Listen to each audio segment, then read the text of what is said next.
mingi tolobarango mais ça ndenge moko te. Différence c'est ma kasi na niveau que songe eza na ba énigme na kati na vision.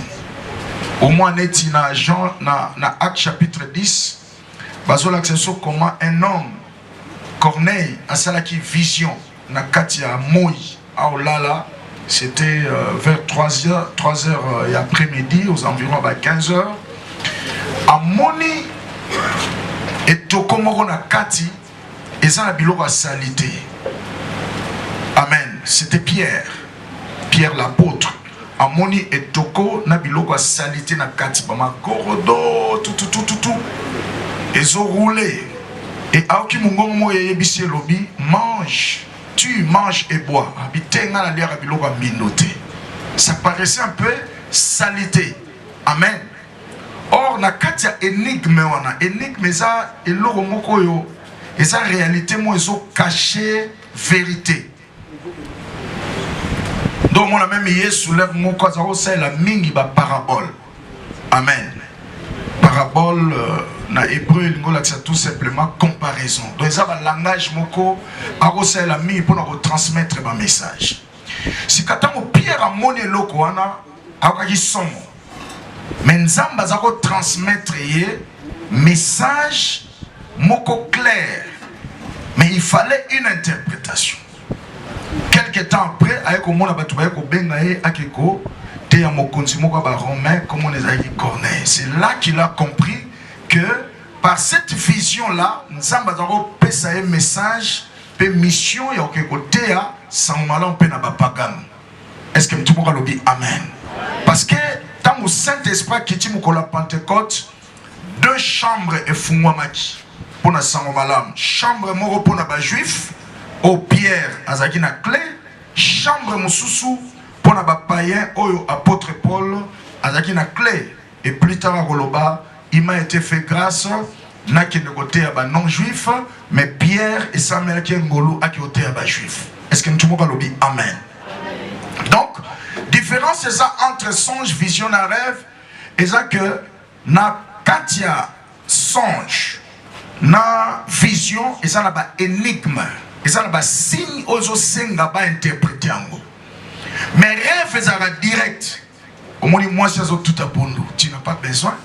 Il y a beaucoup d'explications là-dessus. Est-ce que tout le monde dit Amen? Au moins dit, tu n'as pas besoin de beaucoup d'explications là-dessus. C'est ça la plus grande différence. Hein? Et le dimanche, tu vas au limbola, noto ezali faculté onzamba tchakatina mutu pour avoir information na oetali ba réalité dans le monde spirituel. Parce que nous avons 3 parties. Corps, âme et esprit. Tant que nous avons nous avons mortifié. Âme est attachée à nous. Et lali. Mais mon limo est en état de veille.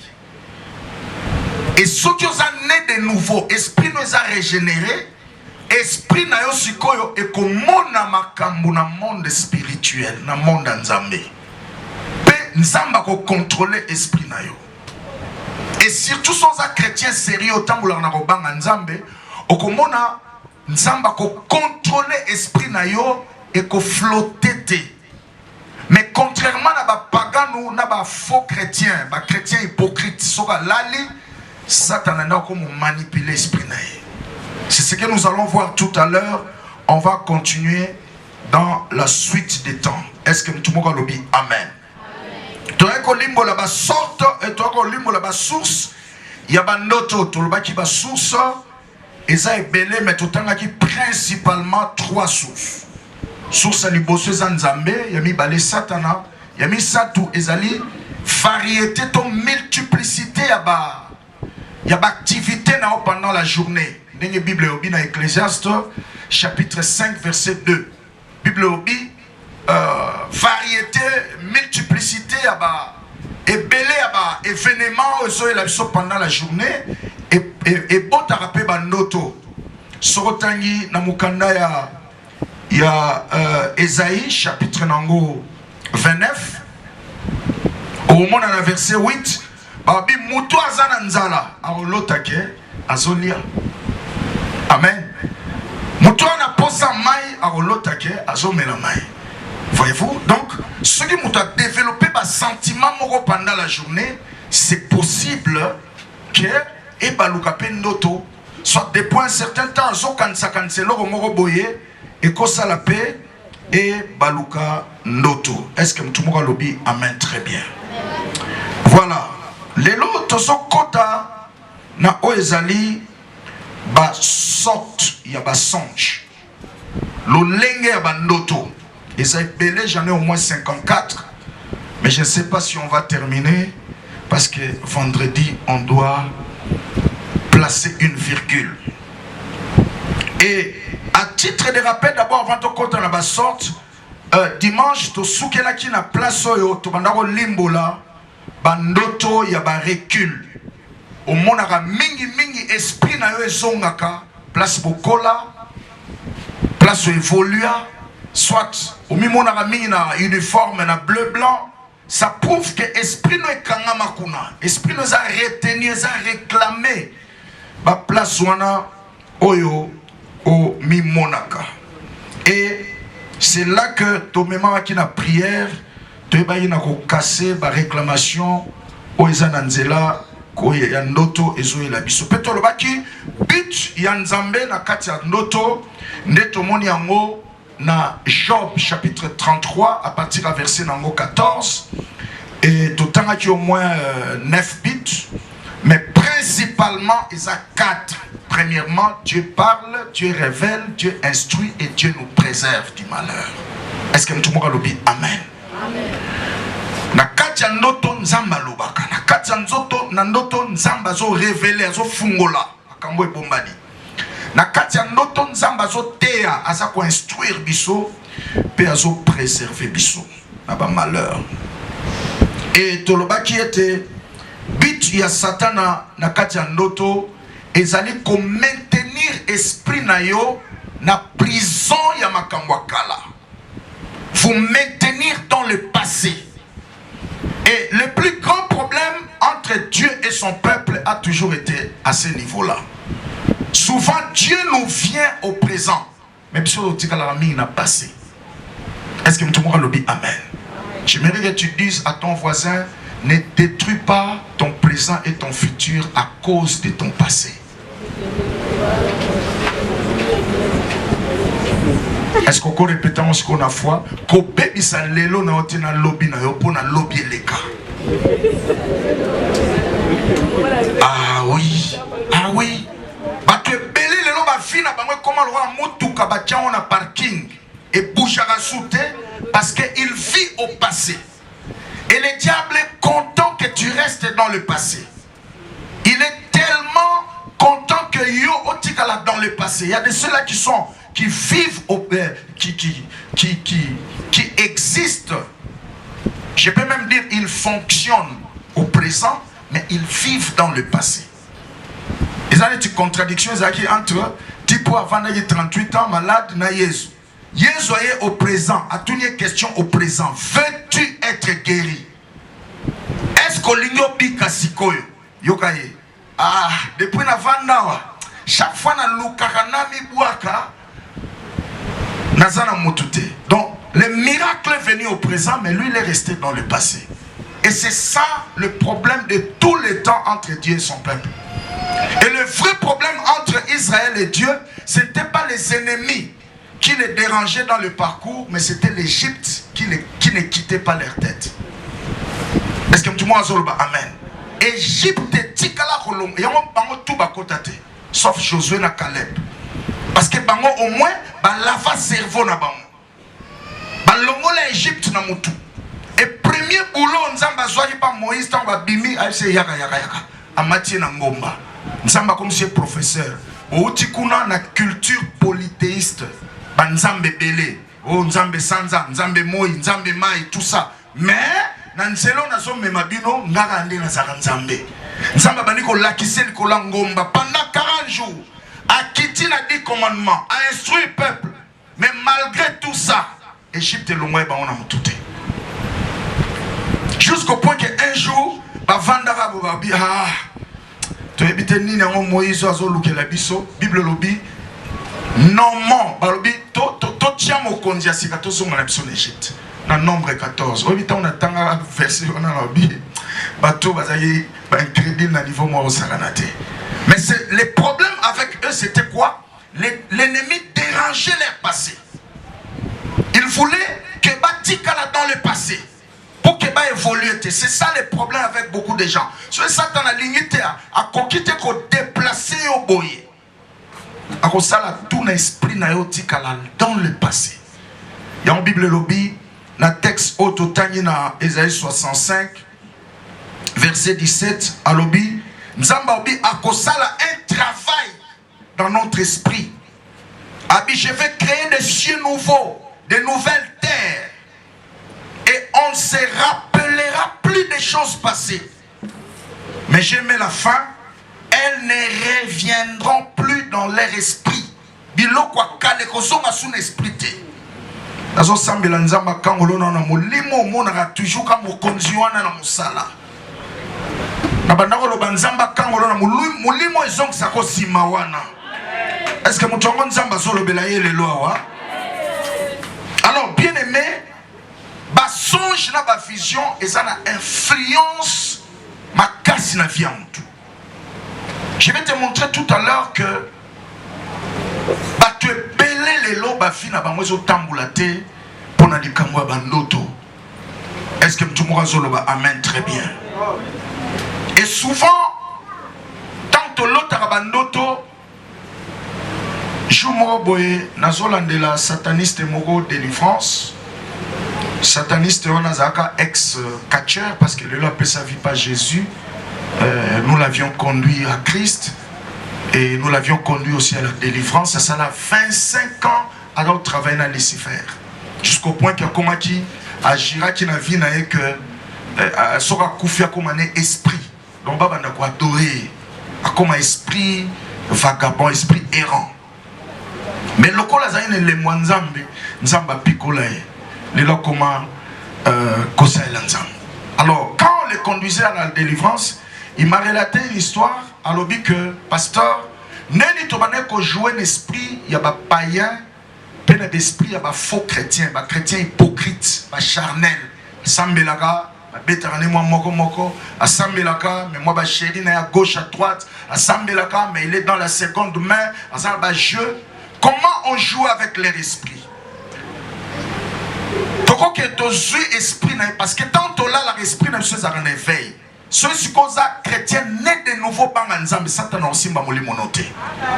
Mais sans charnel, aux faux chrétiens, aux tantôt à gauche, tantôt à droite, soit aux païens, le diable peut facilement prendre ton esprit à commis qu'on s'amuser nango, à ça qu'on se moquer na yo. Abindo mon souvent au lotindoto, ba moi bazolanda yo, baliba soyo au lobby Jésus au soutouki. Occasion dirait comme moi Jésus n'est épargné yo. Abi non, les aki bongote.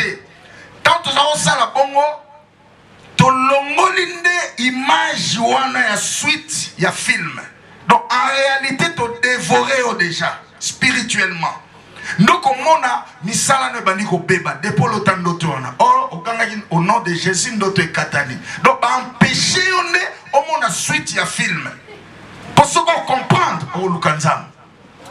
Ce qu'on comprendre au semble la profondeur. Au y a pas pasteur tant comme na monaki nza ba empêcher au monde suite siko ba kosio.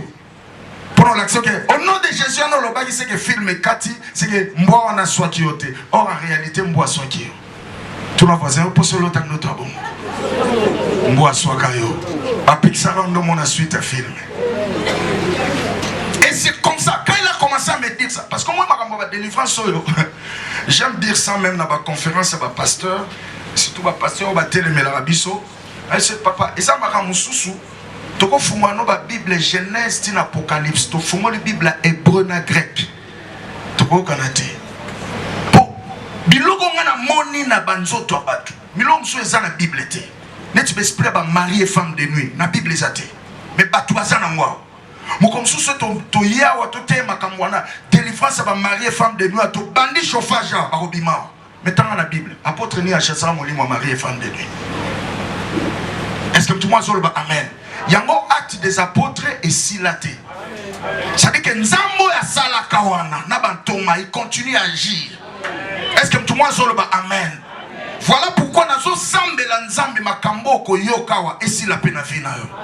Amen no sepeli singate. Est-ce que ko pesa amen no ezana pour makambo? Nzamba longolo pena saison ya bandoto ezoya mabe ba pétition mon suite à film. Pour ba kosa yo. Parce que c'est comme ça, parce que l'ennemi c'est un menteur. Diable azamuta lokuta. Katine bosso les athées.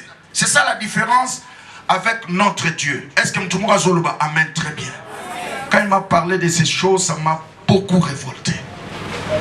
Ça m'a beaucoup révolté. Alors, tout ce monde a les lots de deux parmi les 52, dont on dit qu'on a 50, mais tu retraînais plus dans la deuxième sorte. Première sorte, il y a un rêve. Et ça, rêve, rêve, il y a direction. Amen. Les rêves de la direction. Rêve, oyo, ezogoya, pour épeso, orientation, la direction divine. Oyo, ezolakson zele ya koleka. Oyo, ezolaksayo, choix ya kosala. Oyo, ezolaksayo, décision ya kozwa. Amen.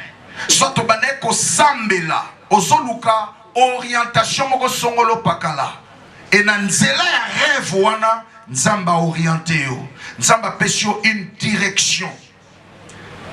Ça vient souvent quand on a une mission divine à accomplir. On a la mission moko nzambe sengeli okokisa nzamba pesio direction.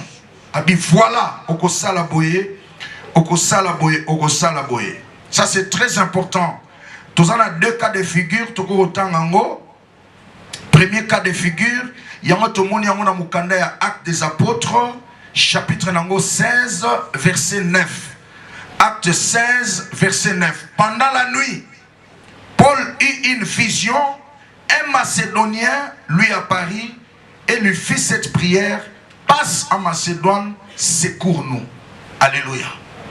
Alors que Paul a exactement dans le troisième voyage missionnaire naïe, il voulait embarquer pour Éphèse et Éphèse à Kende Jérusalem.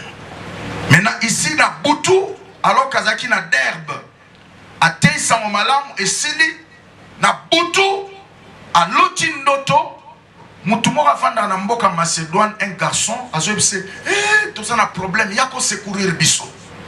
Et directement, il a compris, alors qu'il s'est posé des questions, na Kende Nzelani. Et c'est de côté alors qu'il s'est posé des questions, il priait aussi, il s'est posé des questions, il priait. Nzamba eko s'est révélé na ye na butu. Pour nous relaxer, voilà, Nzelo koko kende siko eza na Macédoine. Est-ce que tout le monde dit amen? Et kuna na Macédoine, ne a fondé 3 églises. Église à Philippe, église à Thessalonique, na église à Béré. Est-ce que tout le monde dit amen? Très bien. Donc, ce qui a tout ça, la direction divine, on a pesa qui est dans notre anate, mais l'élo, tu as tout temps à livre 1 Thessaloniciens, na 2 Thessaloniciens, il y a dans la Bible, tu as tout temps à livre il y a Philippiens. Amen. Mais l'église, on est dans la fondée. Donc, vous comprenez que sensibilité, là, on a un autre. Et kokiko fungo la ba ouverture na ba génération suivante.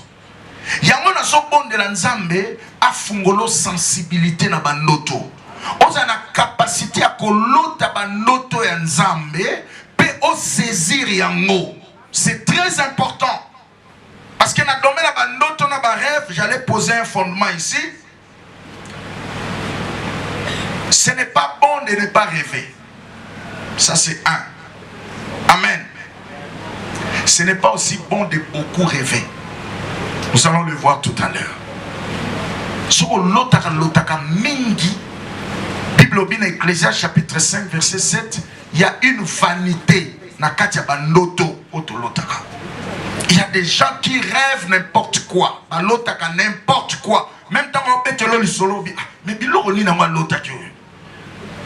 Et ça vient souvent. Et sur lotaka ba n'importe quoi et ça vient souvent. Et ça va signe majeur, il y a sorcellerie inconsciente. Est-ce que tout le monde a l'endanga? Et dans le domaine de la sorcellerie, un jour, tu as partagé la sorcellerie la plus dangereuse, c'est la sorcellerie inconsciente. Parce que c'est là que le diable a beaucoup de victimes. Kanga te belé sans que baïeba. Parce que moko katia bitumba makasi ya Satan ezalaka, asala mebo découvrir yete kazo sala. Une fois comme ça, j'avais rendu ministère à une maman. Il y a l'autre ami dans notre mona balatier vareuse numéro 10. Soka dribbler, tchebu, moutumo fois koufa na famille. Donc en réalité, parce qu'il faut utiliser la sorcellerie inconsciente sans qu'il y ait pas. Donc bateau la balaro koufa on a yende bazaro salela. Donc quand tu es faux chrétien, vous êtes chrétien hypocrite, soit vous êtes païen, vous êtes la mingi ouvert na ba manipulation ndengwana. Est-ce que tout le monde a? C'est aussi une forme de sorcellerie que j'appelle la sorcellerie par utilisation. Donc bazo utiliser yo sans que oyeba. Et wana satana ko kango misu pour comprendre te kazo le kananzela na yo mo pour détruire misala na yo. Donc on a battu msou azaka ngasiona loti accident. Faut mutasa l'accident. Mobile na longwe musala nga bandoto na ngera takate so na loteli longwe musala okolongwa musala azo sepela. C'est la sorcellerie inconsciente. Comment yoko lotate nzamba sombele avec jipu wa matama minene pe amoni yango et salami. Amen amen. Comment yoko lotate to na culture wa bu to tongi bliza munene. Mais yo bandoto nezaka so mutasali accident, il faut passer l'accident. Somme ta longwe musala, soye libala ba te koufi, faut pas koufa. Et tu te plais de ça. Et c'est normal. Tu vas voisin, yo l'autre abando ta bon. Pour y aller ratarate, so l'autre li mutuma be, faut soyer. Comment avec ça la batu suba prière, ça va assez là, nako l'autre le mabe, bando to na ngera ratarate. Kasi yo so l'autre le mabe, yo ne ba utiliser pour osala musala ona. Est-ce que tu peux comme ça mbazolo belahi? Voilà pourquoi lelo toko sambela nzambe biloko ane kweya. Nanya lobi amen. Ba songe ya direction. Tango soluka orientation pa nzambe. Opondeli nzambe.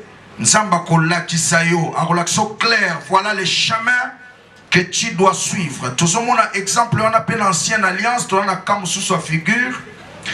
Na Genèse 46. Dans verset 1, tu n'as 4. Israël partit avec tout ce qui lui appartenait. Il arriva à Beersheba et offrit des sacrifices au Dieu de son père Isaac. Dieu appela Israël dans une vision pendant la nuit et lui dit: Jacob, Jacob. Israël répondit: Me voici. Et Dieu lui dit: Je suis le Dieu de ton père. Ne crains point de descendre en Égypte, car là, je te ferai devenir une grande nation. Verset 4. Moi-même, je descendrai avec toi en Égypte, et moi-même, je t'en ferai remonter, et Joseph te fermera les yeux. Est-ce que tout le monde dit amen? Alors, sur le plan contexte, tout ça exactement l'épisode Oyo, Jacob, que moi, l'année Joseph, a encore en vie. Parce qu'un jour, bayebi sabaye que moi na kufa à côté na matamba. Sika, moi na en vie, mais aussi moi na ana posa monae. Na sobonde la nzambe lo mo kima yo kala, okansa koko swangol soute nzambe afungole longo. Pendant 21 jours, même avant na souka, nzamba c'est le grâce. Alors que cet homme est entré dans un deuil gratuit, matanga yo fele. Pendant plusieurs années, sur une fausse information, et les mêmes personnes, qui ont une fausse information, nous avons utilisé les mêmes personnes pour corriger Berer wana. Naso bela mutumo ba kosele makambo libale kufa, ba kosele makambo longwa musala, ba kosele makambo fina e beba, tant et koki o nzamba linga justifié yo. Soki ameno eleki o lobi na nzamba koti makambo na yo. Il est le Dieu de la justice. Jéhovah Tchikenu. Aïbi ko tracer les kambo na place nango. C'est pourquoi yo moto poso musala kosela ka batu makambo. Tana we koki aussi la obeba pe makamune fungwa mana polele pe batu nyoto ba comprendre que yo misala na yo osala nde yango wana. Est-ce que tout le monde le dit amen? Alors Joseph, Jacob azaki na kobanga. Égypte mboka komate. Bayele ka sango boye. Aokende neye nini? Akende toi kende te. Atika la toi kende. Azaki na embarras de choix. Est-ce que tout le monde le dit amen? Azwa temps ya prière. Abondela na butu wana. Apesi sacrifice pa na nzambe. Base principale, il y a bas songe, il y a direction et ça offrande à sacrifice. Est-ce que tout le monde a amen? Lorsque vous cherchez une orientation, une direction divine, Nzamba a orienté vers un choix, vers une décision. Ça a la culture à Kobonzi Nzambe. Matissa Hôtel, le Nzambe n'a décidé. Est-ce que l'ibalo ezanga? Est-ce que musalo ezanga? Est-ce que voyage on a kende to na kendete? Kamato offrande na yo tombola.